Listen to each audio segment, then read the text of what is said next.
by listening, by internalizing, and by manifesting powerful cognitions. And you will also achieve it by witnessing the Darshan and Diksha, by receiving the Darshan and Diksha.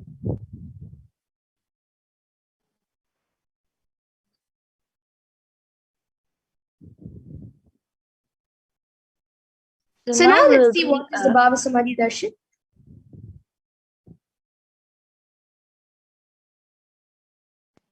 Now we'll be understanding about the Bhava Samadhi Darshan. So what is Samadhi? Samadhi means one with the source. Bhava means attitude and aspect. So Bhava Samadhi means being one with the source through this aspect.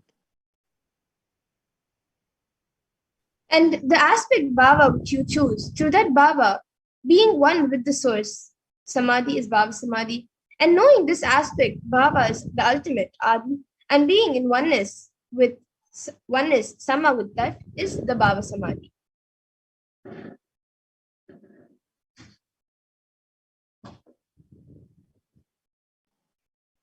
So the divine cosmic being manifests from Kailasa, the enlightened time-space zone, through deities and incarnations. Divine cosmic beings manifest through Archavatara deities in temples and through Bhava Samadhi Darshan, the Nijavataras, the incarnation. And the Bhava Samadhi awakens your Kundalini Shakti, which is the latent potential energy in all human beings. And this awakening of Kundalini Shakti results in extraordinary abilities expressing through us, like third eye awakening, ability to have the remote vision, ability to scan anyone's body, levitation, teleportation, materialization, and many more such powers and abilities.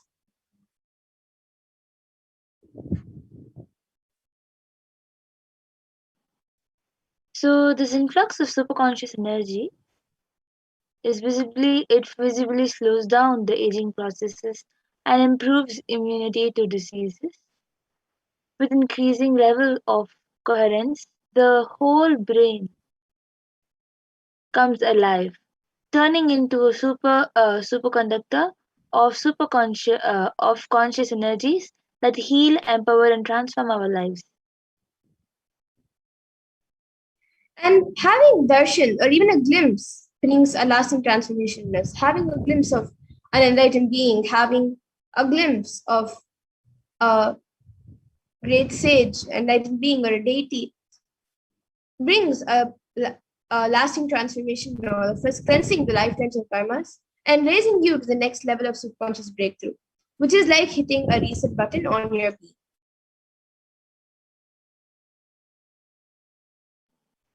So during the Bhava Samadhi Darshan, our neurons mirror that of the avatars. The mirror neurons activate and process all the absorbed moments of information of the avatar just by seeing. That is, our entire body silently and without movement recreates what is happening of this distance far away, experiencing the superconscious energy radiated by the avatar. So now,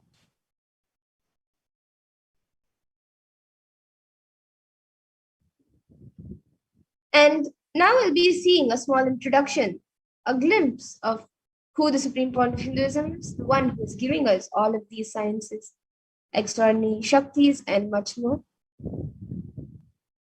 so the supreme point of Hinduism, Jagadguru Mahasanidanam is Divine is Bhagavan Nithyananda Paramashivam is the reviver of Kailasa, a macrocosmic ancient enlightened Hindu civilization and nation.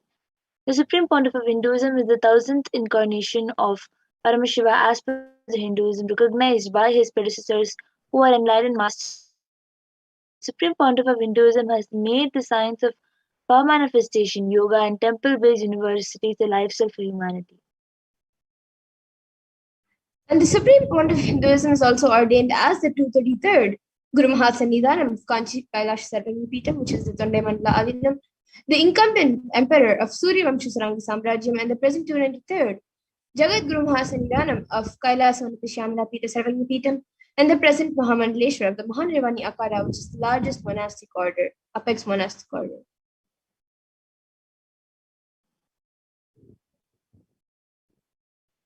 The supreme pontiff of Hinduism is the thousandth Acharya Mahamandaleshwar of the Atal Akhada and is the present 23rd Guru Mahasannidhanam of Dharma Mukti Swarga Paramadinam, and is elected as Supreme Pontiff of Hinduism by a congregation of over 1,000 Hindu leaders. And the Supreme Pontiff of Hinduism is also revered as a teacher of Hinduism, most prolific, most viewed, read, and watched. Books and 10,000 articles in three different languages, which are English, Tamil, and Sanskrit. And these are translated into 50 languages with over 1,000 articles. And these copies of books and articles, over 20 million copies of books and articles, have been sold, read, and downloaded. And he has given over 10,000 hours of discourses for humanity, and he has enriched and enriched over 1 billion plus lives digitally, and is respected as a commentator of all sacred scriptures such as Upanishads, Bhagavad Gita, Shiva Sutras, Brahma Sutras, Yoga Sutras, Ashtavakra Gitas, Jain Sutras, and many more.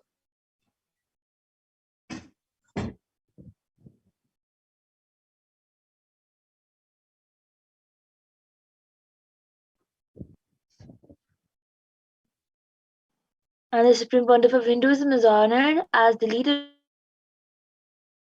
internationally recognized Hindu leader and is a reviver of 108 ancient Hindu sampradayas, including the Rudrakanyas, Rudras, Rishis, Rishikas, Bhairavas, Bhairavis, and the Sannyas.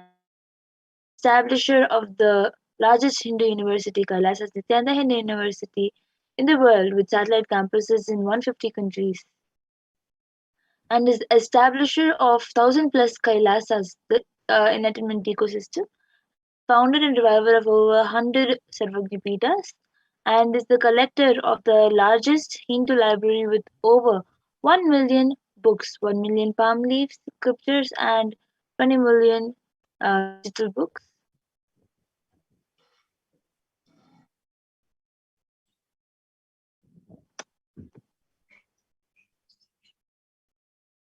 And now we come to the conclusion of this first segment, and we will be moving on to the further segments where we will be seeing a live demonstration of the extraordinary Shaktis, the divine powers of Paramashiva.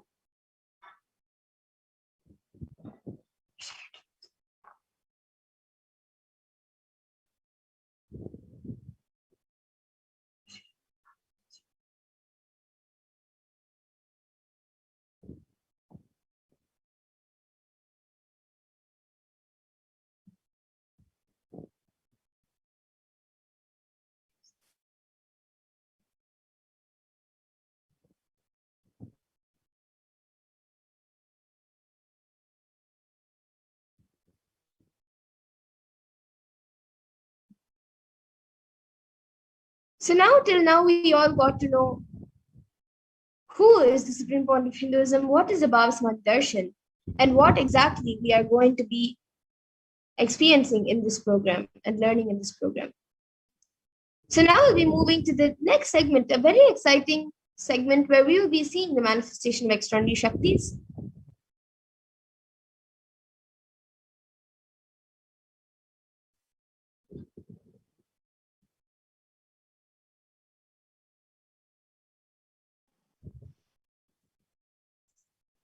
So the Balasans.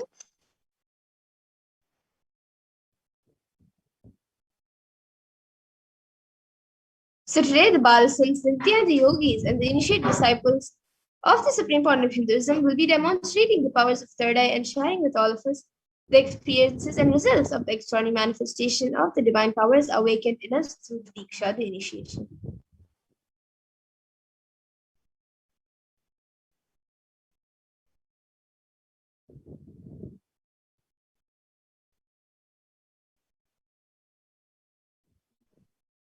In today's Bhava Samadhi Darshan, all of us will be receiving the initiation into third eye awakening and various other powers with the blessing and grace of the Supreme Pontiff of Hinduism. We will be manifesting the power of third eye, where we'll be able to see, where we'll be seeing with eyes blindfolded. Processing center located between the brows, which upon initiation one can effortlessly express powers and see through the third eye just as you would with the normal two eyes.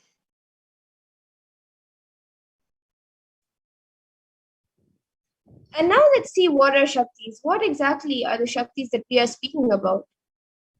So, manifesting powers, Shaktis, are described in the Vedagamas by Paramashiva as a system, method, and science for human beings to explore the various possibilities and powers and have access to various states of consciousness. And Paramashiva actually describes in very elaborately that every human being is hardwired to be able to manifest 463 plus extraordinary Shaktis. And Shaktis manifest from the fundamental cognition that you are a divine and you need to manifest the divine, not that you are a man and you need to reach the divine. Here, the foundation is that you are Paramashiva. You are unmanifest. Recognize that you are Paramashiva. Even if you have not yet manifested it, understand that is why what Paramashiva is revealing through this body and through this system, through this methodology and any samyama you do on powerful cognitions, you manifest only Shaktis, powers, not siddhis. So this is told by the Supreme Point of Hinduism.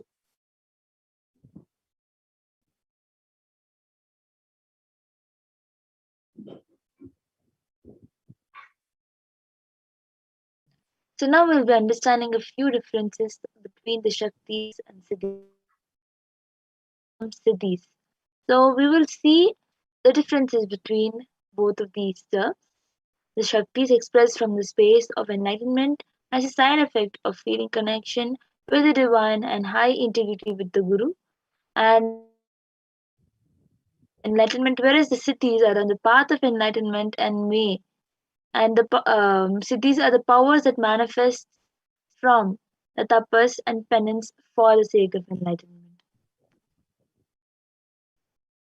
And a few more differences between Shaktis and Siddhis are that Shaktis of Paramashiva manifest through ordinary human beings in an extraordinary way after the initiation from the avatar and are permanent, whereas Siddhis are not permanent and may divert you from enlightenment.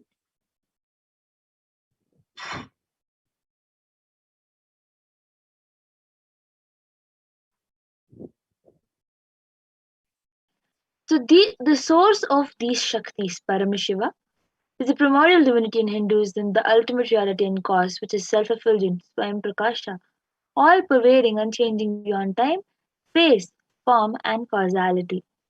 Thus, the fundamental base of Avyakta, the unmanifest, and Vyakta, the manifest existence, Paramashiva performs the Panchakritya, or the five cosmic acts, which is Shrishti, creation, Sthiti, sovereign rulership and maintenance, Samhara, which is rejuvenation, Prabhava, which is pulling out of delusion, and Anugraha, which is liberating grace for all living entities. And now the avatar of Paramashiva, the supreme pontiff of Hinduism, Jagat Guru Mahasanidanam, His Divine Holiness Bhagavan Nithyananda Paramashivam, as the thousand-eighth living incarnation and Paramashiva and the reviver of Kailasa, the ancient enlightened Hindu civilization and nation, and the great cosmic goddess in the nation. Ever since the beginning of the civilization, the Sanatana Hindu Dharma has been the cradle of enlightened beings and highly advanced science. It was where the science of enlightenment and powers was lived and taught as a lifestyle. And for the first time in the modern day, the Supreme Point of Hinduism is reviving these yogic sciences and transmitting it to the world at a record-breaking pace which is never accomplished before.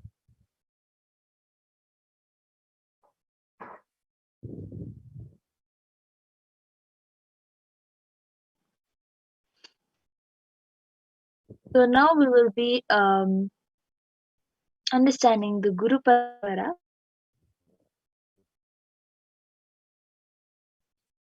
The knowledge and science of manifesting these Shaktis are passed down from one generation to the next through initiation, Diksha, by the enlightened masters, the Gurus.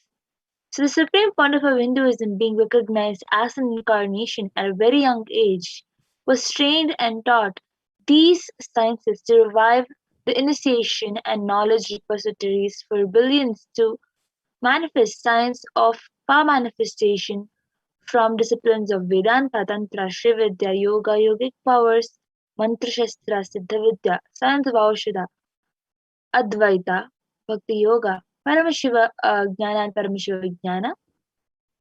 The great rishis, munis, the siddhas, the superconscious mutants who know the Hinduism have predicted and recognized the supreme pontiff of Hinduism as an avatar, an incarnation, of Paramashiva and Parashakti. So this knowledge, the power manifestation, has been passed through various gurus. As you can see, the power manifestation has passed down from all these, and this is termed as Guru Parampara in Sanskrit. And all these munis and rishis and gurus have recognized the Supreme Pontiff of Hinduism as an incarnation.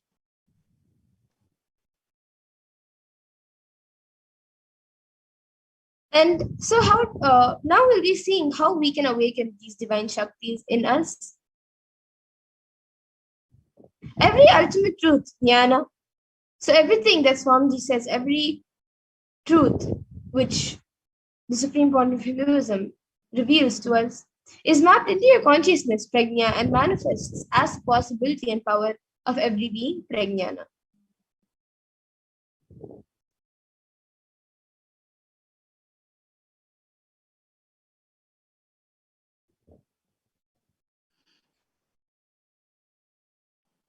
Now, these powers, these powers are scientifically authenticated through four aspects of evidences or the pramanas. In Sanskrit, the evidences are called the pramanas. So first is the Shastra Pramana, which means the eternal unchangeable truths revealed in the source scriptures. The Apta Pramana, which means experiences and results of Aptas, which is the authorities of Hinduism, the Vedic rishis, and the scientists who have time tested and verified these sciences. And the next is the Atma Pramana, which is an account of the Supreme Point of Hinduism, this millennium's avatars, personal experience of the power manifestation. And the next is the Pratyaksha Pramana, which is an empirical evidence from observation and scientific experimentation.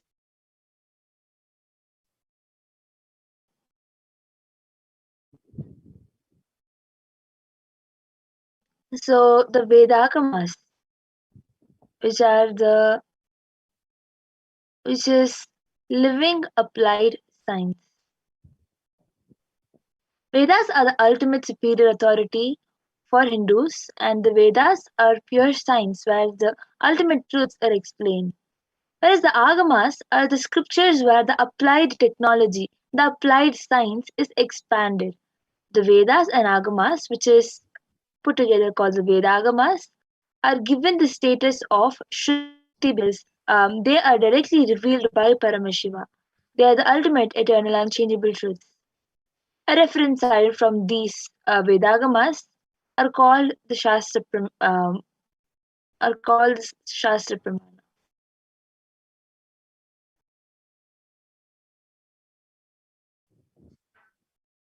And now let's get ready to witness a very unique and exciting demonstration, live demonstration of the powers of third eye.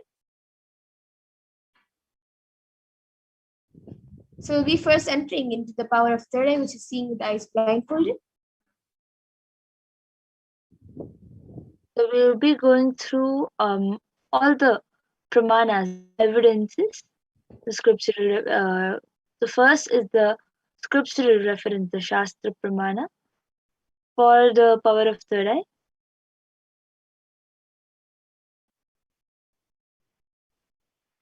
कपालान्तर्मनोऽन्यस्य तिष्ठन्मीलितलोचनः सोदार्ध्यात् लक्ष्ये लक्ष्यमुत्तमम्. So this is from the Vijnana Bhairavatantra, Dharana 11, verse 34. By fixing the mind on the inner space within the crown center and sitting stably without any movement, having the eyes closed in succession, by that stability of the mind and inner space, through the power of the third eye, one directly sees the ultimate goal Lakshya on the sight that reveals any object or place attaining the space of oneness with the source Paramashiva. The next is the Apta Pramana, where Bhagavan Krishna initiates Arjuna into this power of third eye. न तु मां शक्यसे द्रष्टु मनेनैव स्वचक्षुषा दिव्यं ददामि ते चक्षुः पश्य मे योगमैश्वरम्. Bhagavan Krishna says to Arjuna, but you cannot see my cosmic form with these physical eyes of yours. Therefore, I grant you divine third eye vision. Behold my cosmic opulence. In the Hindu Purana Bhagavad Gita, Bhagavan Krishna initiates Arjuna into the power of third eye to behold Krishna's Vishwarupa Darshan, the vision of his cosmic form. Bhagavad Gita, which contains the description of Bhagavan Krishna's cosmic form, is completely narrated by Arjuna as he sees Bhagavan Krishna through the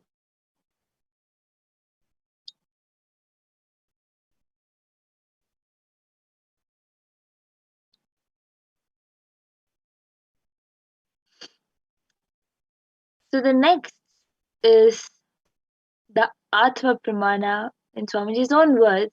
Swamiji, the first experience that I was able to see everything around me, above me, the whole 360-degree 10 directions below me, everything, I realized not only I was able to see, I was able to feel, experience all of that as me.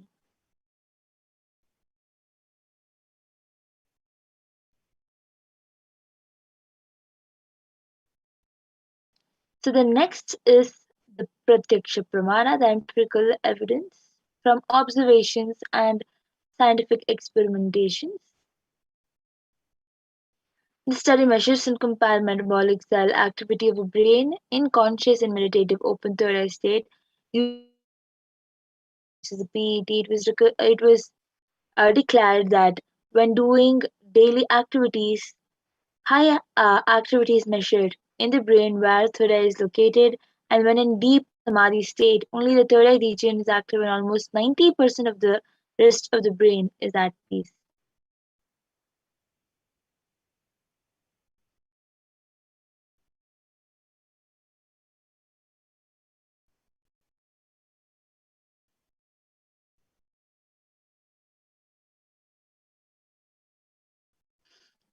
So the next is the Sakshi Pramana, which is the experiences and results of the extraordinary manifestation happening through the initiation of the supreme point of Hinduism.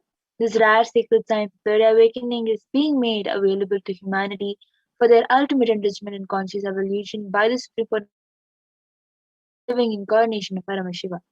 The supreme point of Hinduism embodies the most profound yogic states that surpass all bounds of time, space, and matter. The supreme point of Hinduism is gifting this pure great science of third awakening, along with many other spiritual sciences through initiation Diksha. Millions of people have been initiated by the supreme point of Hinduism and are experiencing the profound results as the extraordinary manifestation in everyday life. So now we will be witnessing the live demonstration. Third eye.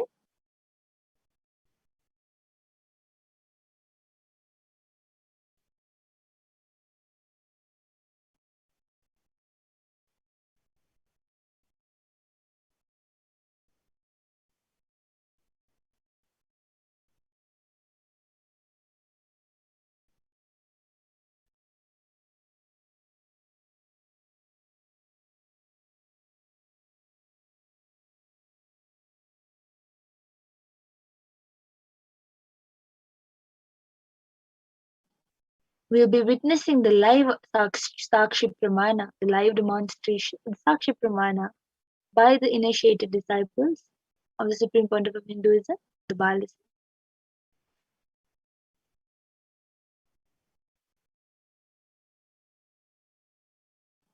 So we now have with us Ma Madhura, who will be doing the demonstration of the power of third eye. Yes. So Ma Madhura, you can show the eye band. Yes. as you all can see, this is the eye band which we will be using for manifesting and demonstrating this power of third eye.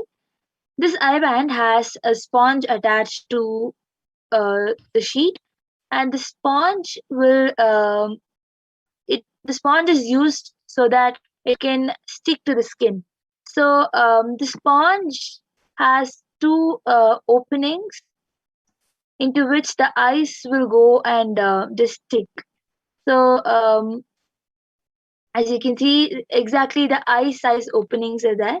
So inside that, the ice will go and stick, and there is no possibility of at all.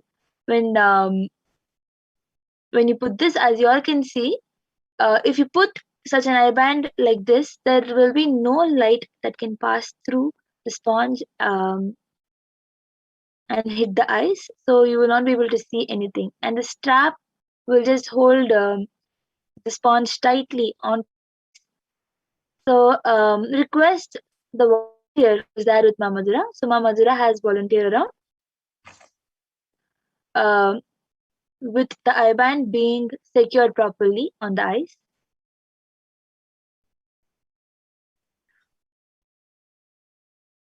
So as you all can see in front of you, the eye band is being put.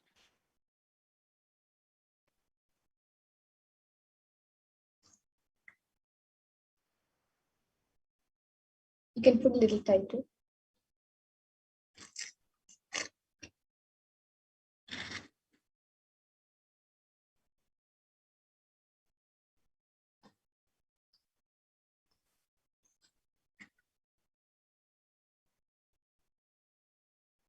So everyone can get ready with whatever you want to type.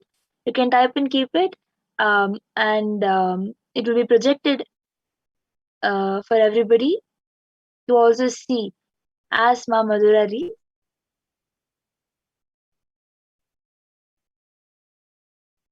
Yes, so now anyone watching us on the Kailasa's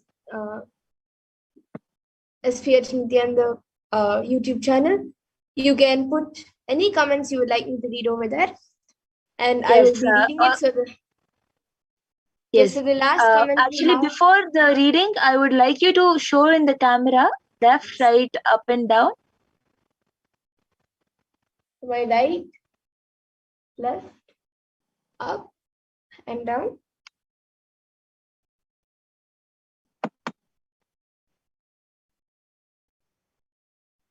Yes, and now you can all see also the comments.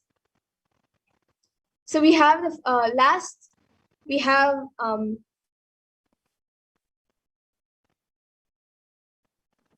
Prabjot Gill, who has paid $1.8, I think, yeah, dollars. And we have, above that, we have Rahul Aswani, who has put Namaskar emoji and an Om emoji with the purple background. And then we just have a comment right now from Utpal Takaraya. He has put Loka Samasta Sukhino Bhavantu.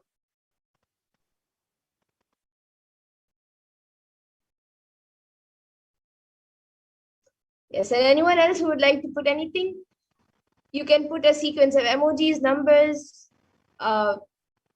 letters, words, sentences, or something which doesn't even make sense. And you can even maybe put something in different languages, and I can draw it to you and show you if I don't know how to read it.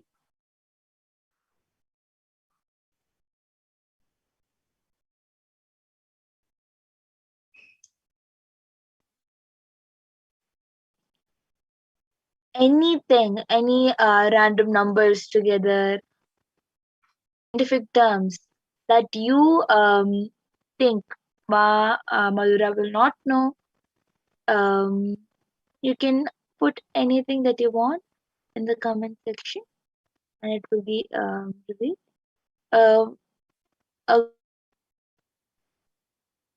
Anything you want, you can put it in the comment section. We have another comment from Rhinosin Edmond. He has put a moon emoji and a Trishul emoji and a sun emoji. And the moon and the sun has eyes and nose and a mouth. And the moon is just a crescent moon. It's not a full moon. and there's only one eye shown, and then the nose and the mouth. The sun, both the eyes and the nose and the mouth is shown. And the sun has 1, 2, 3, 4, 5, 6, 7, 8, 9, 10, 11, 11 or 12. I guess I got confused. 11 or 12 rays.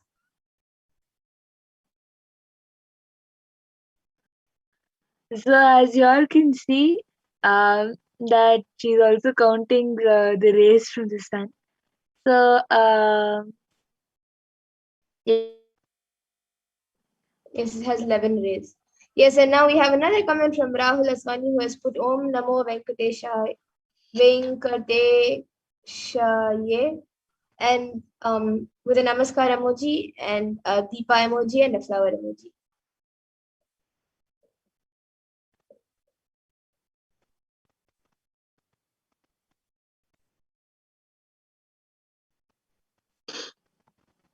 if anybody else wants, you can comment anything that you want.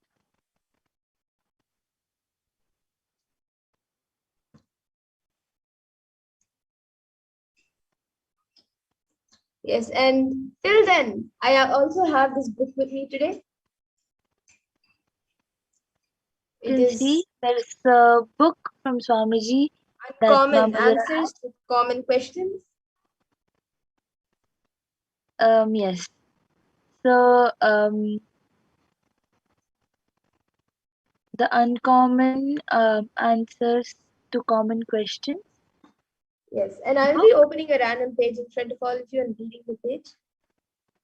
So I'm opening a random page. So this doesn't have a page number. I guess it's the first page. So it says, the question is, it just says Q and a dot. But the question on this page is, what are the benefits of meditation in today's society? Then after that, the answer given by Swamiji, it says, in any time and age, what are the things that every human being needs in life? Strength and well-being of the body and mind and the mind and the spirit. The strength of the body, sharir bhal, sharir bal, keeps us free of physical diseases and helps the body maintain itself in such a way that we can carry on our day-to-day activities without any problems. So that is the first para, the question in the first para on this page. You all can see it is meditation and Sharir Bal. The beautiful meditation. Yes. Benefits of meditation. So as you all can see, it is exactly whatever she has read. You can also it's a free book available in internet. So if you want, you also can page if you want to confirm. So anybody else wants? You can comment anything with the next power.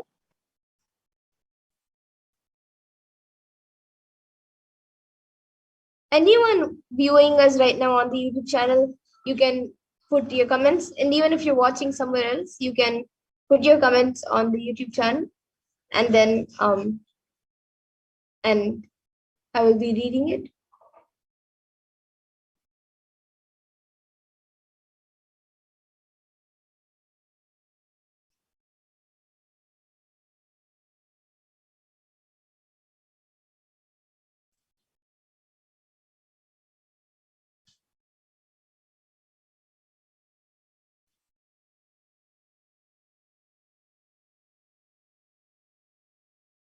You can put a different language, a sequence of numbers, emojis, letters. You can even put things mixed up or something that doesn't even make sense.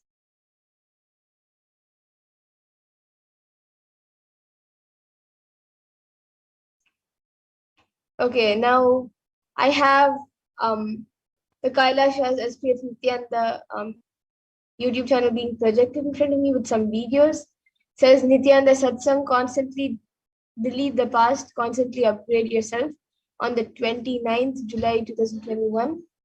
And then we have live Nithyananda Satsang at 7:30 a.m. IST, which was streamed 1 day ago. And that is 8 hours, 57 minutes, and 56 seconds. And the previous video, which is being projected, is 1 hour, 33 minutes.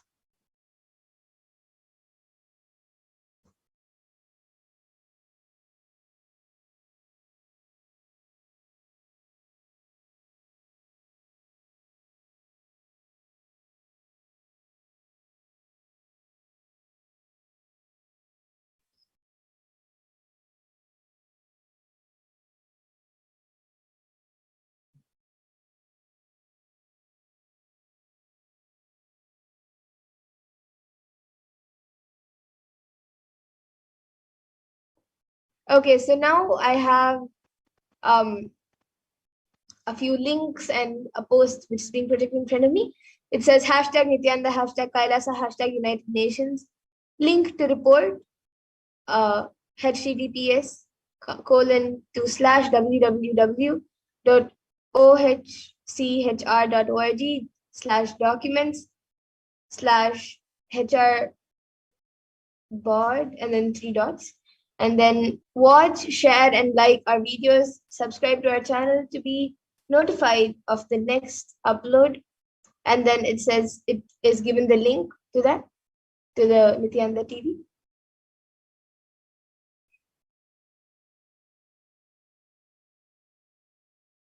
Okay, so now with this, we'll be getting into the next power of body scanning.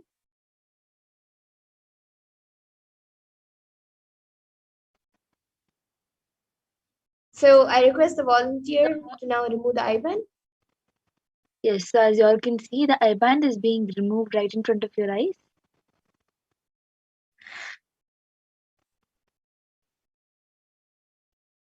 And it is the exact same I-band.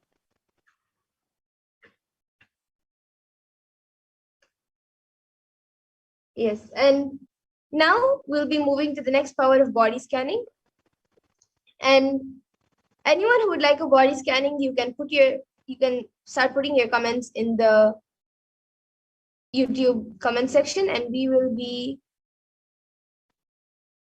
giving you a body scanning. And yes, now I see Ma Durga Devi has posted a few emojis, and Utpal Takaraya has put something. He has put, can you read Nithyanandam? And he has put Nithyanandam. Yes, so Ma Durga Devi has asked for body scanning. Yes, Ma, we will be first going through the pramanas for the power of body scanning, and then be getting into the power of body scanning.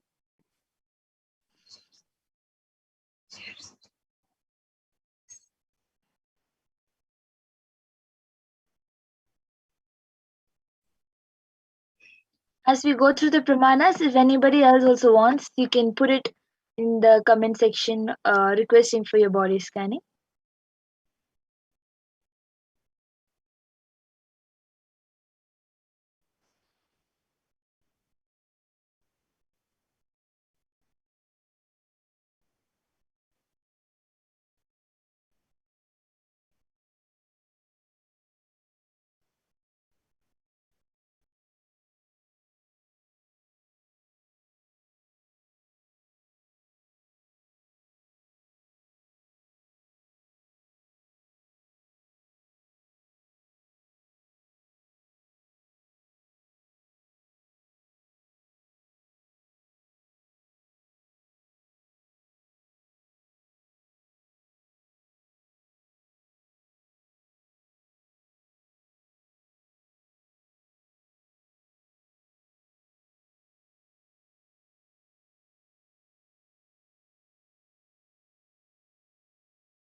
Yes. And actually, we can get into the pramanas. And as we do the body scanning, we can share our experience also. So the Shastra Pramana for this power of body scanning comes from the Vijnana Bhairava Tantra. Swadehe jagato vapi sukshma sukshmatarani cha tatvani yani nilayam dhyatvante vyajyate para. So this comes from the Vijnana Bhairava Tantra. And the next, the Apta Pramana for this power is Siddha, whose name is Teraya. And he was one of the prominent disciples of Agatya. And one day, a man suffering from a severe headache comes to Agatya and asks for healing. So then, Agatya, using the power of body scanning, reveals that there is a small tere, a type of frog, sitting in the person's brain. And he tells his disciple Teraya to perform an open head surgery and remove the frog. And once the surgery is completed, the person is healed and cured of the headache, and thus Teraya gains his name, which is Teraya. And the Atma Pramana for this power of body scanning, Swamiji, it comes from the experience of the Supreme Lord of Hinduism himself, when he had gotten the multiple compound hand fracture. It was revealed in the hospital, when he had gone to the hospital, it was revealed that he had been poisoned without his knowledge. And so using the power of body scanning, he scanned the imbalances which had happened in his body, and he used allopathy as a second opinion to verify his findings. And then as a Sakshi Pramana, we have many people, many disciples who have been initiated into this power, who have shared their experience of this power manifestation on social media and with their friends and family. And now we will actually be witnessing the live demonstration of the power manifestation. So anyone who would like a body scan can put your comments in the YouTube comment section. We already have a few comments from Ma Durga Devi. So Pragnana, you can start a scan for Ma Durga Devi's daughter, Subiksha Shri.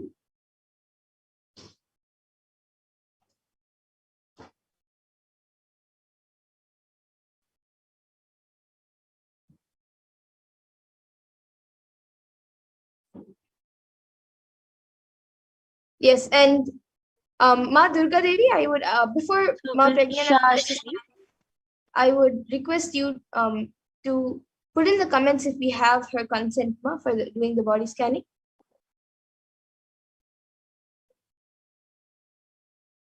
Ma Durga Devi, you can put it in the comment section if we have your daughter Subiksha Shri's consent for the body scan.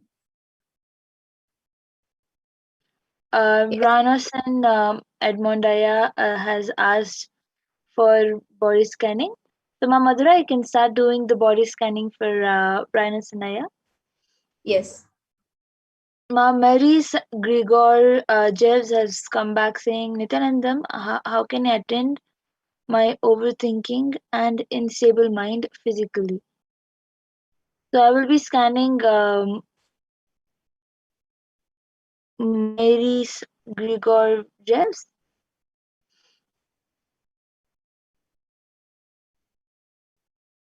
Om Nithyananda Paramashivoham. Om Nithyananda.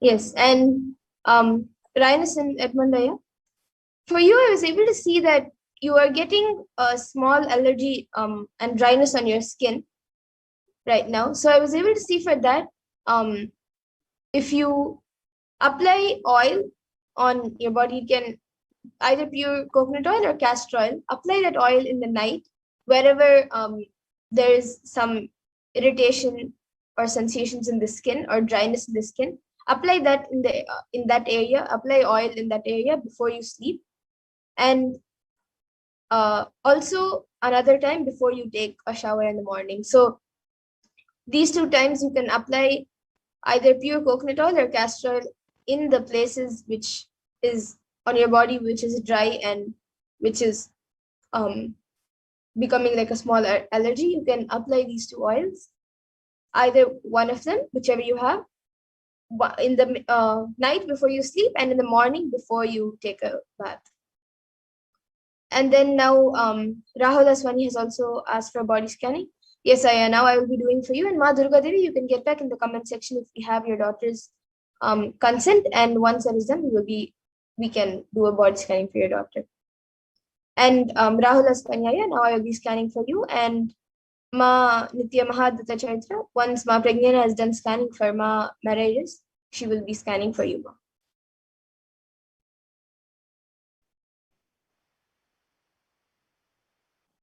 Myris Gregorius Ma, I was able to see that the overthinking about your an unstable mind about your health, it can be completed by you doing sevas for do puja and seva and put your mind completely into the divine and your master. You will see that will not be there because you are completely dedicating yourself to the divine and the master. I was able to see that physically you will not overthink about or have unstable mind. That I was able to see. And now I will be scanning for Malvin in Wildwin, which Ma Adbhuta Charitra has asked. Yes, and Ma Durga Devi, we need if she's a minor, if your daughter is a minor, then if you have given the consent, we can do. But if she's a major, then we will need her separate consent. So if you can confirm in the comment section if we have her consent to do the body scanning for her.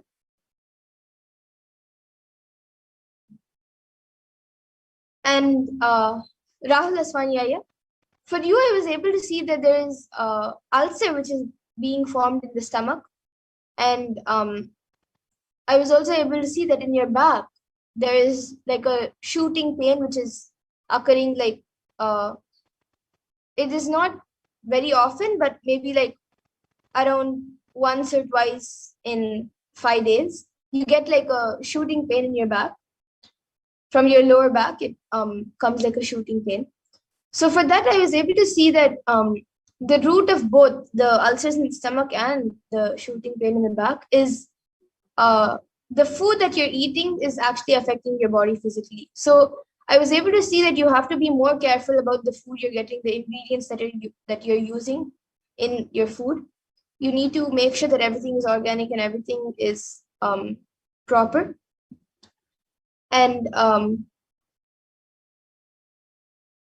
that is what will help in healing your body.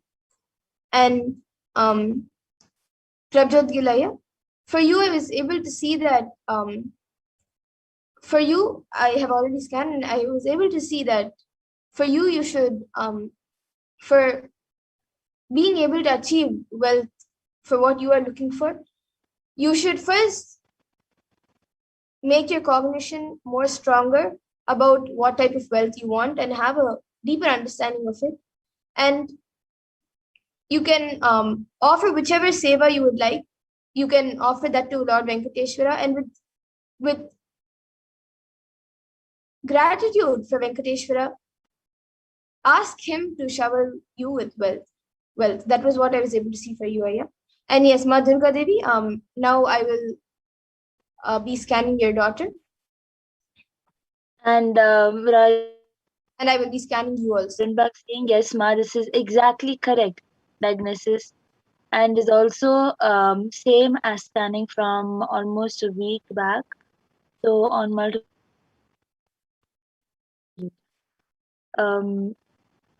Thank you for getting back, Aya.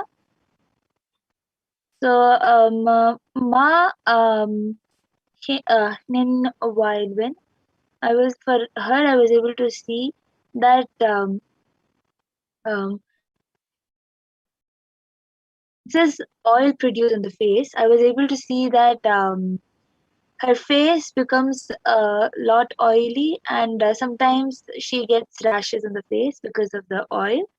And I was able to see that she has dry throat. Outside it is oily, but for her. So I was able to see that she should not use any dry products on her body. Just because her skin is oily, she should not use dry products that will make her skin completely dry. For her face, she should not use soap. She should use haritaki to wash her face. I was able to, Paramashiva revealed that she should not use any dry products and just because of the oiliness. And I was able to see that the consumption of water needs to increase, and the cleanliness of the food needs to also increase. She needs to have a cleaner diet, and that will improve with the dryness inside. It is it is not only the throat which is dry. Inside, her full digestive system is completely dry. To have more water, and the the water will help her with other problems due to digestion. She's having back pain, and it is due to digestion she's having back pain. Just having water is the solution I was able to see. Having consuming more of liquid um, in through either juice or um, or as water, that will help her with improving her digestive system and the dryness which is being caused inside the body. And she should not use dry products like soap or face wash on her face, and she should not use any oily products like oil or or the creams on her face. She should just use turmeric, haritaki, and um, basma on her face to wash her face. This is what Paramashiva has. Yes, and Ma Durga Devi, for you, for your daughter, I was able to see that she is quite fine, and the only thing which I was able to see is there's a small black blockage in the nasal part, like near the nose. It's like the starting of sinus, but it is not right now a problem which is affecting her badly or anything. But it would be good to get rid of the sinus right now itself, so it doesn't become major in the future. So the solution I was able to see for that is, at least for the next 1 week, if she can do steam inhalation using turmeric in the hot water, you can add turmeric and she can do the steaming. That will help her get rid of the sinus now itself.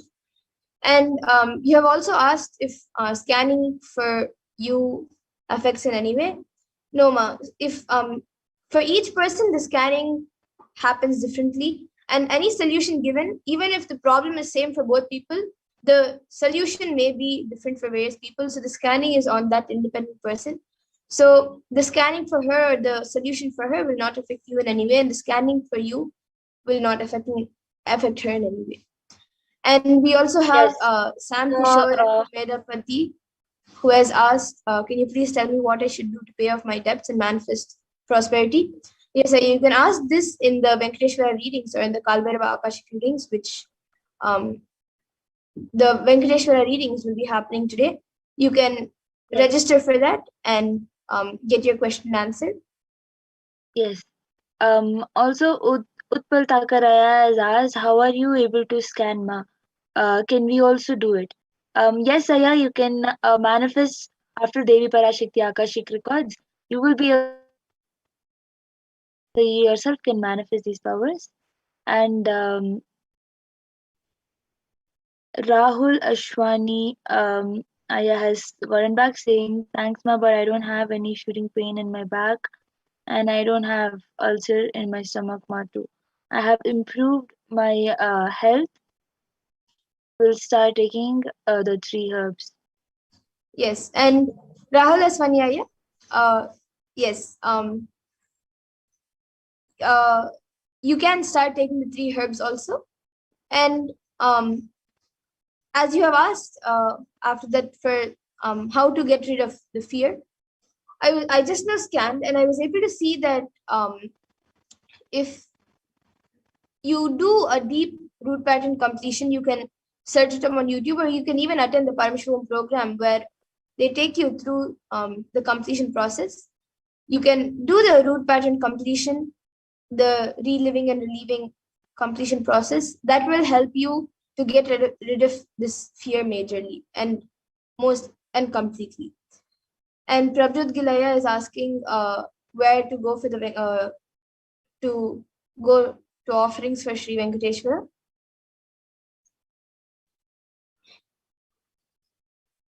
You can we will have another segment coming up where they will be sharing with you. We will be sharing with you where you can go to get the offerings, to make an offering to Sri Venkateshwara, as there are many different offerings that you can offer, so you can choose, and we will be taking you through those offerings and how you can register for them. So you can stay tuned for those segments where we will be telling what offerings you can make. And now with this, in the interest And of actually, one more thing. Rahul Ashwaniaya, you have told that you do not have any shooting pain in your back or you do not have any ulcers in your. But I would recommend you to please be aware because it is possible that in the future you might have both of these problems coming. So please take care and use the herbs to not um, produce these problems in the future. yes. And now with this, in the interest of time, we will be concluding this power manifestation segment. I see Sam Kishore has asked for a body scanning.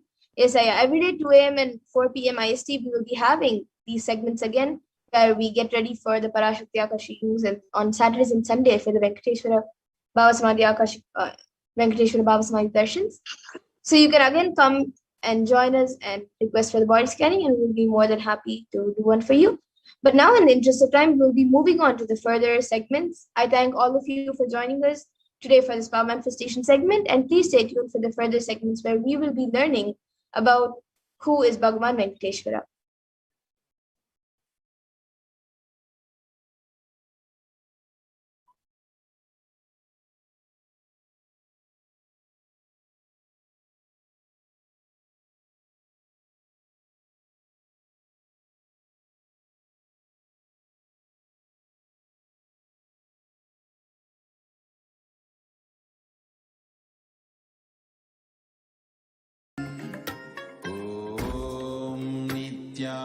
Nithyananda Paramashivoham.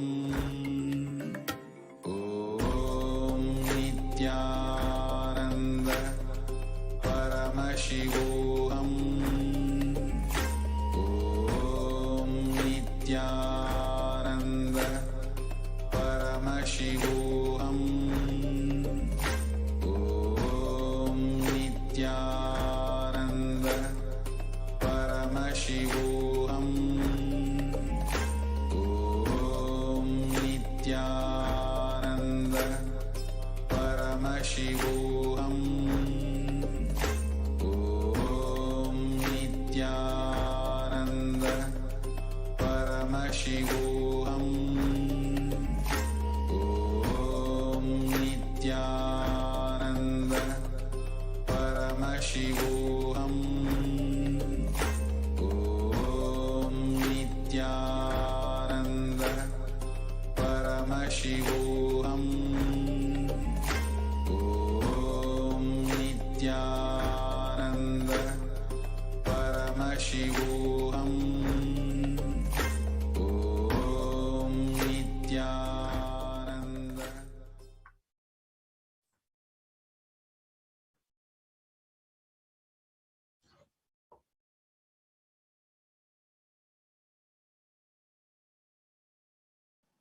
So now we will be today versus Kailasa today.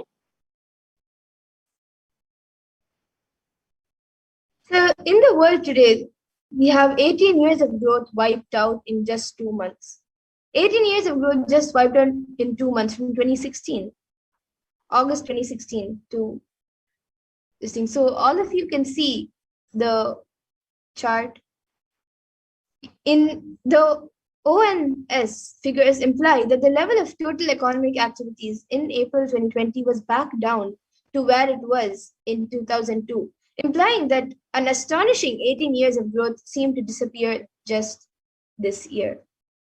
And you can see Kailasha, the spiritual solution, 2000 years of economic history in one chart, all major powers compared by GDP from the year 180. So Hindus have actually contributed to 40% of the world's GDP.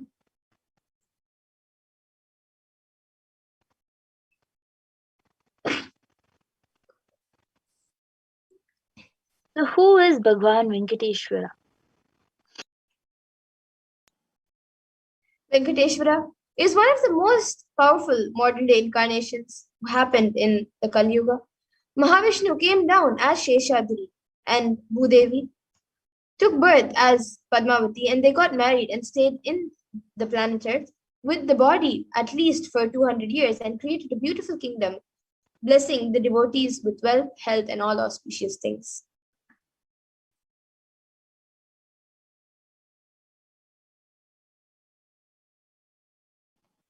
He decided to stand in Tirumala, making himself available to all devotees. Venkateshwara just became a deity. The very body, how he is standing, it just became an Archavatara. Archavatara means incarnation in the form of the deity to receive all the worship and devotion of the devotees. So Srinivasa became Archavatara, Tirumala, and gracing the whole world, the whole universe, showering wealth, health, and all the spiritual benefits. Venkateshwara has the Shri, which is Devi Mahalakshmi, the goddess of wealth and prosperity, within his chest.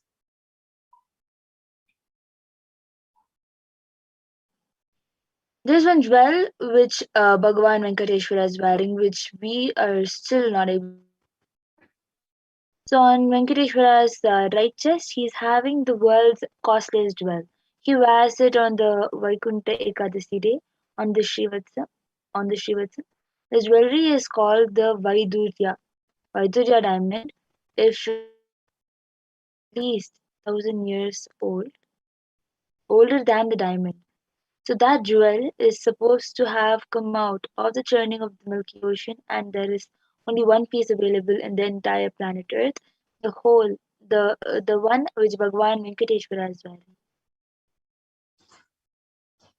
And now let's see the power of the energy field of Tirupati. So Ramanuja, who was a great enlightened master, was staying for many days in Tirupati, Tirumala, with his disciples. One day Ramanuja was getting ready for the pilgrimage back, and he packs his bags with some food and walks all the way, full day along with his disciples. Evening they reached the downhill and they opened their food for eating. They found a lot of ants in the food. The disciples have started cleaning all the ants. Ramanuja just stopped and said, "No, don't do it. Don't do." He just packed the whole food safely, not leaving one ant. Walked all the way back up the hill without having any food, especially in the night. All the disciples were wondering what had happened.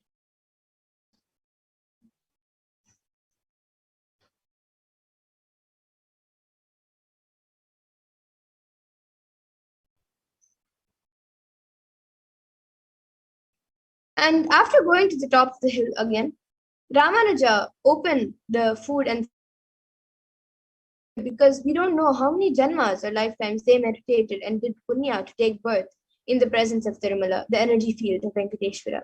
We have no right to take them out of this energy field and lead them somewhere else. Even when masters become deities, siddhas comes to live around in their presence. So when deity becomes masters, naturally all the siddhas, all the higher level beings come to live around them.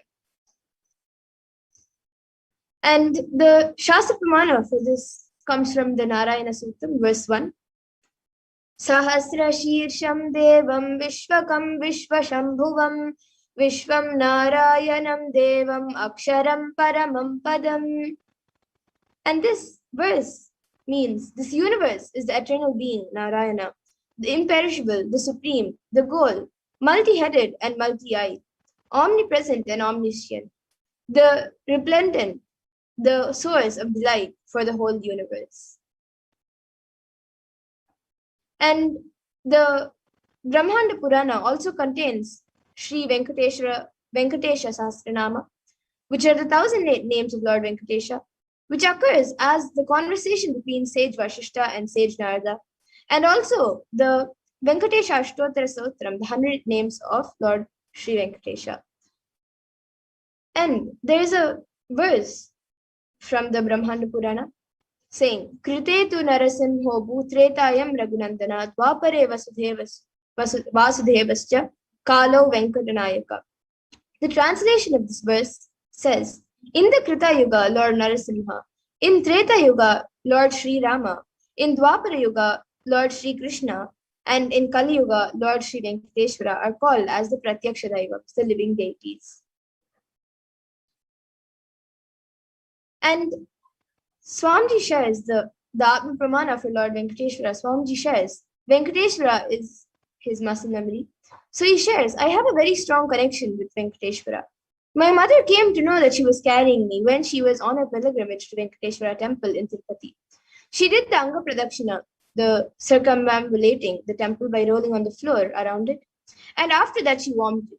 Usually people vomit after the Anga Pradakshina.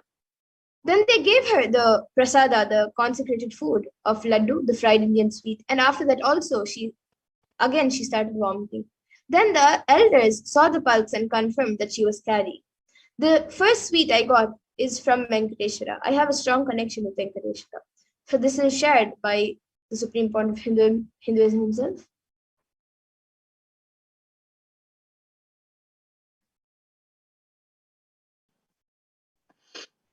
So the benefits of worshipping Bhagavan Venkateshwara. From the Vishnu Sahasranama, Falashruti verse 6. Yasha prapnoti vipulam yati pradanyameva cha achalam shriyamapnoti shreyah prapnoti anutamam. The translation is, he becomes endowed with great reputations and becomes the foremost amongst his kith and kin. He acquires undiminished wealth in this world and excel prosperity in the other world, that is liberation. Bhagavan, all the Ananta Kalyana Gunas, divine auspicious qualities, and the one in wealth and all other dimensions of life. And in today's Darshan, Bhagavan Venkateshwara will be manifesting through the Nijavatara, 1,008th living incarnation of Paramashivoham, the Supreme Point of Hinduism, Jagadguru Mahasannidhanam, His Divine Holiness, Bhagavan Nithyananda Paramashivam. And all of you can receive the blessings and initiation to awaken the wealth consciousness in you. So now Ma Pragyana will be sharing with all of you the 2 dimensions that we have in Hinduism for wealth creation. Yes, the 2 dimensions of wealth creation, the Sankhanidhi and the Padmanidhi. We have 2 dimensions of wealth creation in Vedic tradition. So Sankhanidhi means conquered wealth, conquered from the natural sources, and the Padmanidhi means flowered wealth like a lotus, which is created. Padmanidhi is made to flower from natural resources. And in the Vedic tradition, there are 2 major gods representing wealth. One is Kubera and the other is Lakshmi. So Kubera hoards and holds wealth and sits on wealth. Example, treasury, stock market, and other things similar. Kubera enjoys the subtle power that holding wealth can bring. And Lakshmi represents wealth that is flowing, circulating, and which is going around like current. Lakshmi uses wealth to enrich herself and the world. Lakshmi creates wealth effortlessly, uses it freely, and distributes it unconditionally. So now let's see wealth creation in the Hindu way.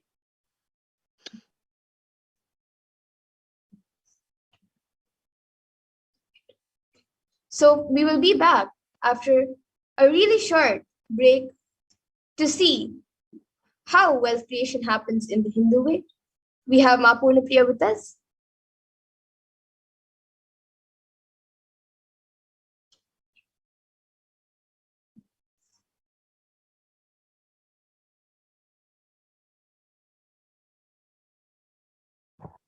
Sorry, muted. So yes, let us enter into this next segment where we will learn about wealth creation and the Hindu way of creating wealth. You can look at the next slide.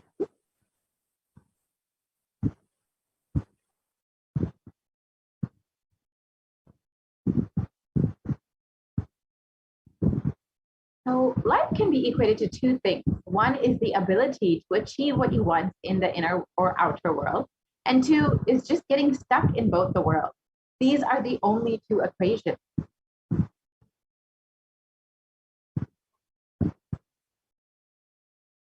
And first, we need to have the right diagnosis. Everybody wants wealth, but they do not increase the life in the level that they want. Wealth can be equated to the life energy you express. It is a straight equation because as of now, a normal man has wealth as the first priority in the life. So if you do not have wealth, don't blame anybody. You are not expressing life in you. Life energy is not happening in you.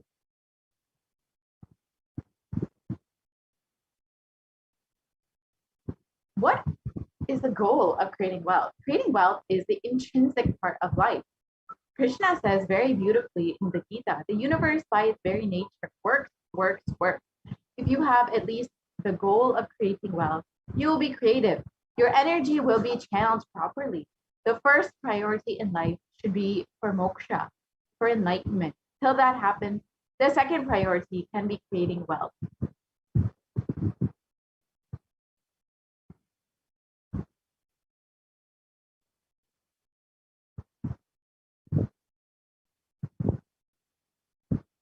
So why should we create wealth? Creating wealth makes you non-violent because your whole energy becomes creative. Creating wealth brings tremendous interest in life and non-violence.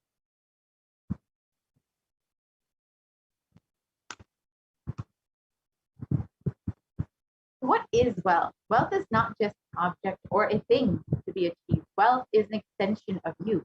Anything that adds to you is wealth. The quality of health you enjoy, the state of your relationship, the fulfillment you experience in your career, your mental state, your sense of inner fulfillment.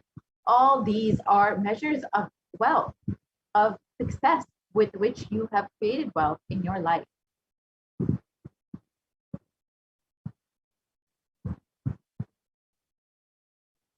Wealth is a utility. Wealth is not even just money or currency.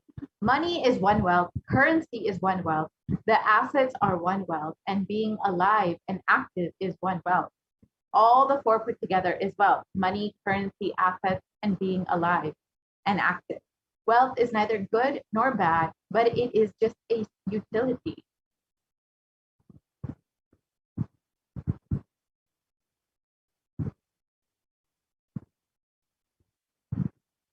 What is wealth consciousness?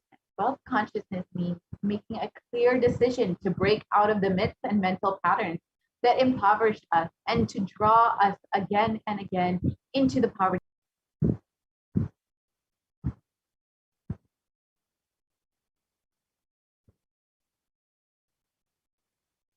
And as the Supreme Pontiff of Hinduism has revealed again and again, you manifest what you believe. You don't manifest your desires, you manifest your cognitions, what you cognize and perceive as reality.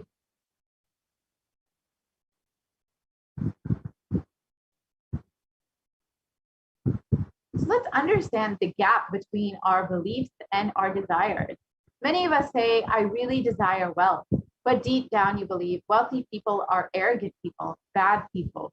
They do a lot of wrong things. If you believe wealthy people are arrogant, bad, wrong, They do many wrong things. They exploit others.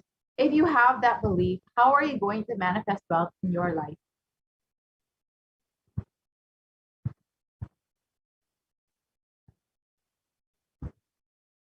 Your perception is the material out of which your reality is made. If you desire wealth, but you believe, perceive, cognize wealthy people are bad, or wealth is too much responsibility, naturally, you will not manifest wealth in your life. The gap between your desire and your perception is called a mental pattern.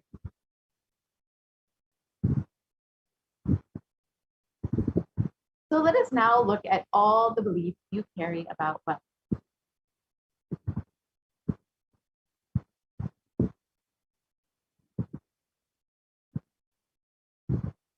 So one of the most common beliefs that we all carry is that wealthy people are arrogant or bad people. You carry deep resistance of wealth, leading you to not accumulate wealth. And even to if you accumulate, you feel guilty of having wealth.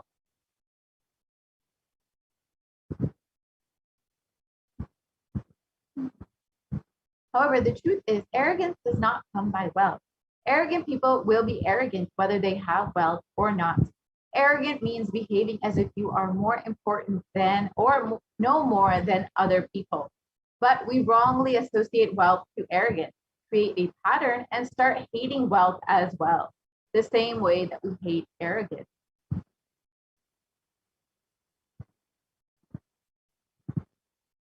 Another common belief that we carry is that poverty is good. Deep inside of us, we label poverty as a good quality.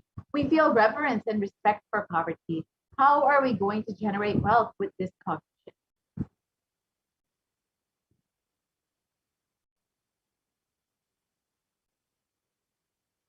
And another common belief is that handling wealth is more responsibility. We may feel uncomfortable. Whatever I want, I will not get it. Maybe you came to this conclusion by looking at some wealthy people who did not have any time for themselves.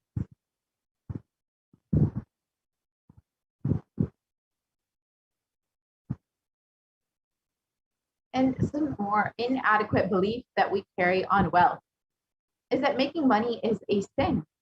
And creating as much wealth as you can, celebrating it, sharing it, and is wealth consciousness is high creativity with high responsibility.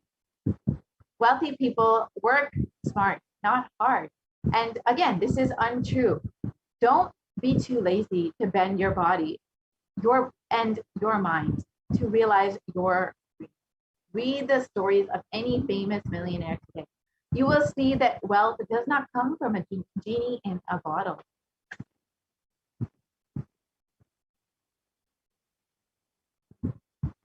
And another common belief that we all carry is that you have to be worthy of wealth.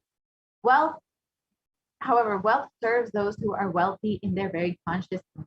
You don't have to be worthy in any way.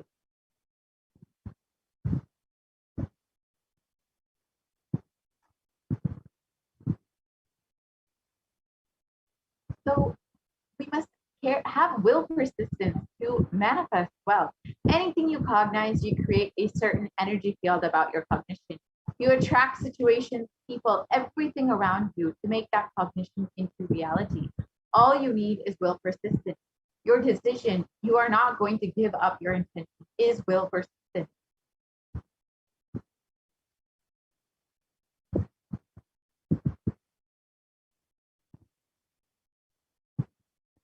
So now let us work on repairing our mental patterns. Your mental patterns go on affecting you, but you always tell, I'm too busy to repair myself. It is like sitting in a broken car and going to be rotating the handle or pushing and pulling the gears and doing whatever you want. You are not going to move 1 inch. And if somebody says to you, why don't you repair your broken car? You are not moving. No, you tell, no. I'm too busy to repair. I can't get down now and repair because I'm hurriedly going to some place. It is utter stupidity.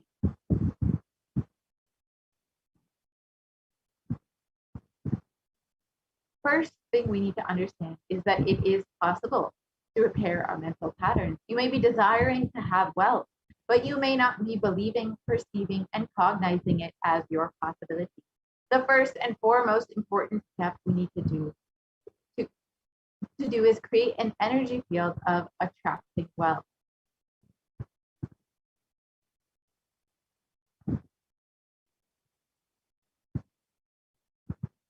So let us now watch, in the Supreme Pontiff of Hinduism's own words, the secrets of attracting wealth.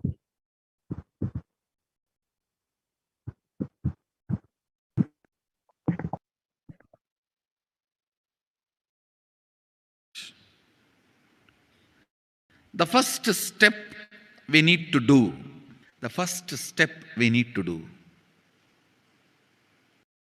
looking back, the gap between your desire and your cognitions, how you started perceiving wealth, money, how you started perceiving. I can tell you a small story. First time, how I was introduced to money and started interacting with money. I still remember my 3rd birthday. My father has given me a Ganesha who actually ate food. If you have read my biography, you would have read the incident. If you are interested, you can go to YouTube where I have narrated the whole story. I was given that Ganesha as a gift and I was so curious and busy with playing with the deity. And then in Indian village we have a habit, all the family elders will give coins on the birthday as a gift to the kids. So I was sitting and playing with my Ganesha and all the family elders came. I am supposed to bow down to them. It's a tradition. So I touch their feet and they will give money. A lot of money got collected. Must be some 70, 80 rupees. In those days it's a big money. And for a kid it's a too big money. And it was too much of coins and notes, so my father helped me to pack the whole thing in a hand key. So I looked at him and asked, what should I do with this? He said, you can buy whatever you want. I said, I don't need anything. I only wanted this Ganesha. You already gave it to me. I don't need anything. He said, then you can give it to anybody you want. So I just called all my cousins, brothers, everyone was playing. I grew up in a large joint family, grew up together. So it's almost like a one school, small school. So all of them are playing. I called in my loud voice, hey, anybody wants, come and take this money? I don't want it. So 4 or 5 kids were running and my elder brother ran fast and took the whole thing, whole hand key. My father told me to tell my elder brother to share everyone, to share with all. I said, I have decided I don't want. And I said, whoever wants, take it. So he took it. How can I interfere in this after that? It's up to him. I will not even interfere, giving any further instruction to how they should share or who should share and all that. I said, I don't want. That's my first relationship with money. I still see very clearly that's the same relationship.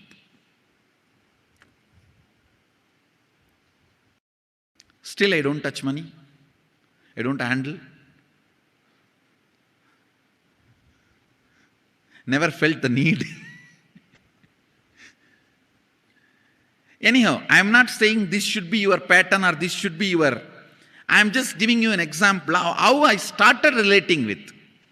So now dig out how you started relating with money.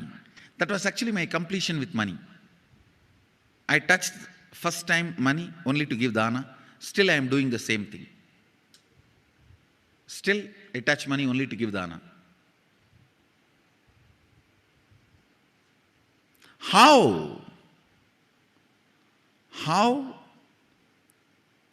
you cognized money, wealth, what all your perceptions and beliefs and cognitions about money,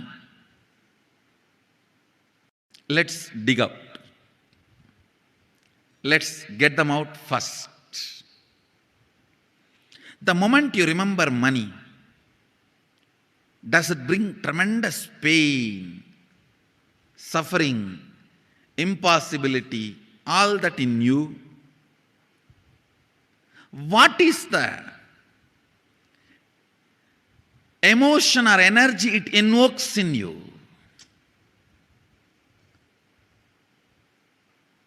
So put your pen to paper and just keep writing whatever comes to your mind. If you feel tortured, irritated, the moment you think of money, whatever you think, money is difficult, money is impossible, money is, unless you cheat, you can't get the money. Even if you cheat it, somebody will cheat from you. So much goes on inside you about money. Your incompletions with money. Just spend few minutes and let's dig out all the incompletions, mental patterns we have, perceptions, beliefs and cognitions we have about money. Listen, the first step we need to do now, cleaning up, completing these mental thought patterns, the incompletion patterns related to wealth, and stopping them from recurring. Please understand, biggest problem is when you do not recognize a pattern, it continues to exist in you and recur. Please understand. Recurring, for example, today you remember, yes, I have a lot of incompletions and patterns. Incompletion means, let me define.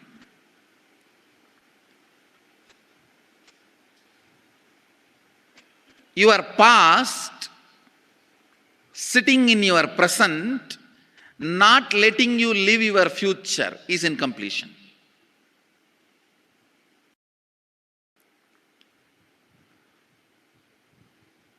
It has no logic.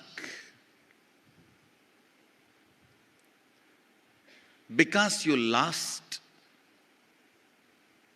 love of somebody, you decide never to love again.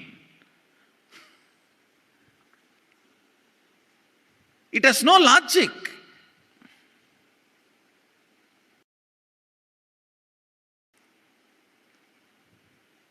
Tons of negative decisions, cognitions you make about life is incompletion. I'll give you one small example. 8-year-old kid is in the classroom. Teacher asks, who is the first Prime Minister of India? The kid jumps on the bench and shouts, Mahatma Gandhi. Naturally, the whole class laughs. Because Mahatma Gandhi is not, neither is Mahatma nor is first Prime Minister. Okay, let's leave it. When the whole class laughs, she decides never to come in the front, jump up and be active. Even after 50 years, if she becomes a CEO of a company, in the team meeting, she will be telling her ideas to somebody else and somebody else will be presenting. Even if she is the head of the meeting, she will continue to suffer the decision she made at the age of 8. How many of you see this is happening even in your life in some form? That is what I call incompletion.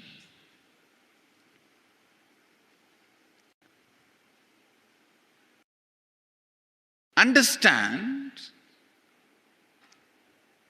There is a very powerful science by Sadashiva in Agama. Sadashiva is the first Guru, Adi Guru. He explains in Agama, of course, the moment I utter this word, many will have many questions. What? Sadashiva? He was supposed to be God. Was he Guru? He was supposed to be energy. Was he teaching?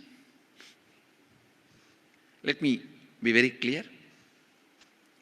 He is the pure consciousness beyond time and space, but he also assumed form within the time and space. The formless came in form many times and taught the great spiritual truths to the world. We should not even use the word was. Is the right word.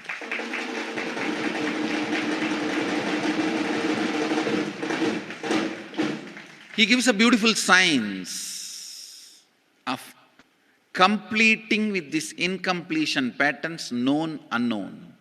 Understand, if you know the reason for certain pattern, it is called known pattern. If you don't know, it is unknown pattern. Sometimes you will have a heaviness, suffocation, but you don't even know why. That is unknown pattern. Sometimes you know why you are going through what you are going through. That is known pattern.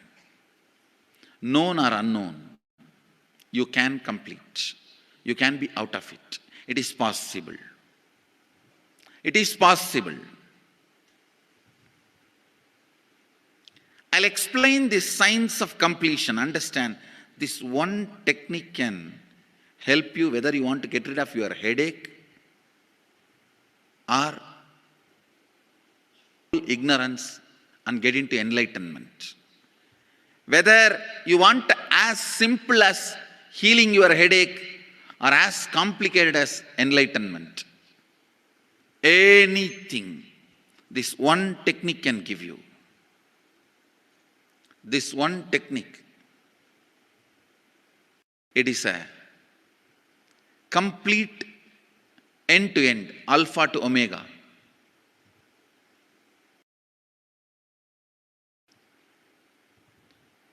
It's from Sadashiva directly. In the Agama, 94th verse, 22nd technique. The chapter is called Shivajnanopanishad and also called as Vijnana Bhairava.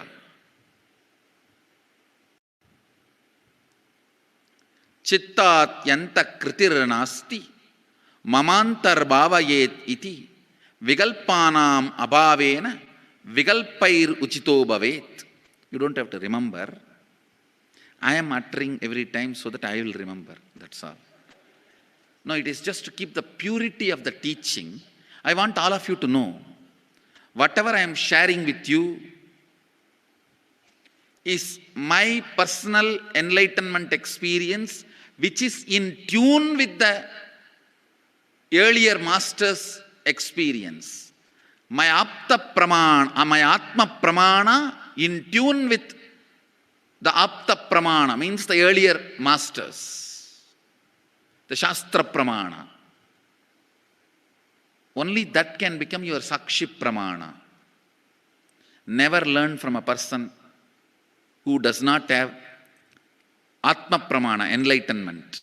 He will be only Pandit, repeating. Same way, never learn from a person who claims yes, enlightenment, but does not keep his experience in tune with the Shastra Pramana and shares with you. It's always dangerous. Maybe it must have been good for him, but we don't know whether it is good for all of you. The Atma Pramana should always be acid washed with Apta Pramana, Shastra Pramana. Only that can become Sakshi Pramana, experiential reality for you. Never learn from anybody who has only knowledge, not experience. Same way, never learn from somebody who claims having only experience and does not connect, purify, make it in tune with the Shastra and presents it to you. There is always a danger. If you don't bother about the Shastra Pramana, you may be having kakka biryani. Be careful. Listen. To keep the purity of the teachings, I keep the original Sanskrit verses. I'll give you the translation now. Consciously feel within the mind stuff of past memories of incompletion with its activities as mind, intellect and ego not existing in me. By contemplating this way in your inner space, disidentify from the past impressions and memories of completion. Put your active attention at the space of past happening. Relive these images and memories of incompletion. Then the mind stop having fully ceased from its present characteristics of forming thought patterns and cognitions is complete. Thus you become complete and achieve the original space of complete completion. Listen. Now I will explain. I have read out the translation. I will explain what to do. Now you wrote many of the patterns, incompletions, thought currents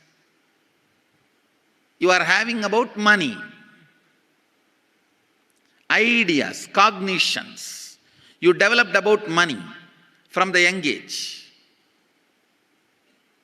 Do only one thing. Just go back to that same age when the incidents happened in you, the cognition started building in you, the beliefs started building in you, the idea started building in you, the perception started building in you. Relive the same situation. I am not asking you just remember. Remembering means, for example, something happened at the age of 7 which is still hurting you about money. You asked 1 rupee from your uncle and he did not give, but he gave it to his son. It's still sitting and hurting. If now you are 47, this happened 7. You being 47-year-old person and remembering what happened at the age of 7 is remembering. Forget you are 47. Forget who you are now. You may be having millions. Just become that 7-year-old who asked and did not receive. For you that 1 rupee must have been almost life. I have seen people, they develop even wheezing when they were not given as simple as a chocolate or an ice cream by their friend or family or brother. I've seen. Because for a child, it may be life. Just go back, forget who you are now. Become that person. When that incident happened, relive. Just see what has happened at that time. You will see many of the unknown, suppressed emotions will break. And I tell you, many diseases will be healed. I have seen people walking out of tumors, cancers, asthma, wheezing, just by completion. Because many of your diseases have their roots in some of the incompletions of the past. When you relive, many pain parts in you breaks. Pain bodies collapse. The pain patterns melt down. which completes many other issues which you don't even remember.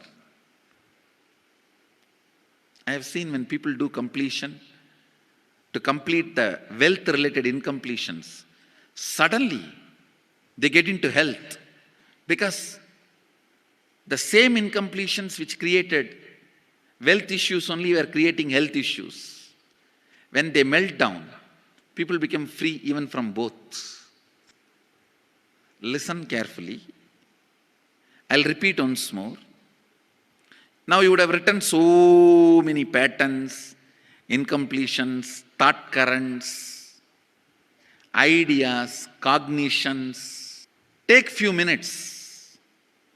Go back to each incident, each pain, each hurting. Relive. Relive. Relive. Don't justify what happened. Don't try to console yourself. No consolation will work. No justification will work. Neither help others nor try to help yourself. Just relive. I've seen when somebody has tears, others try to console. No, relax. You are not more compassionate than me. Let me do that job. You don't interfere in my job. Let you just go through. Even you don't try to console yourself. That is not going to work. If something has to break inside, let it break. It's okay. When you relive, the powerlessness, incompletion, loses power over you. I'll guide you step by step. And I commit with you, I'll lead you all to completion.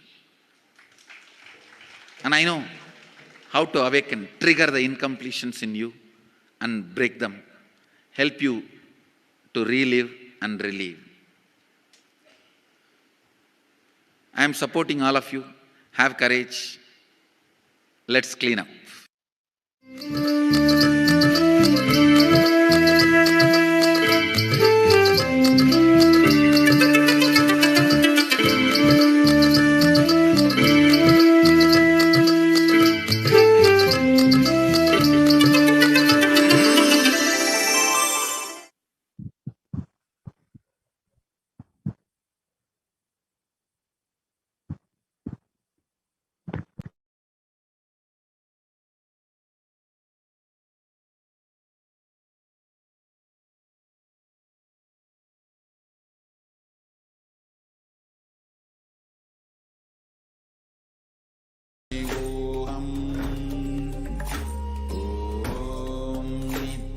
Nithyananda Paramashivoham.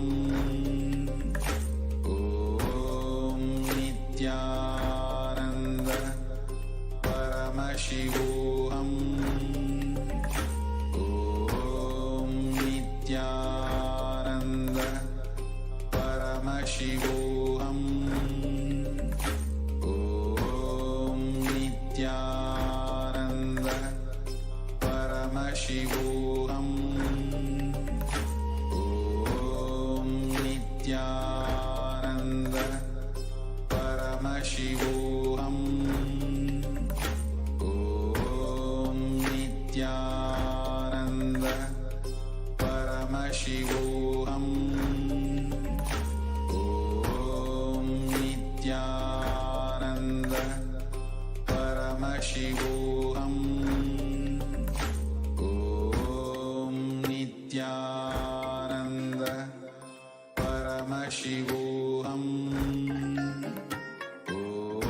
Om Nithyananda Paramashivoham. Om Nithyananda Paramashivoham. Om Nithyananda Paramashivoham. Om Nithyananda Paramashivoham. Om Nithyananda Paramashivoham. Om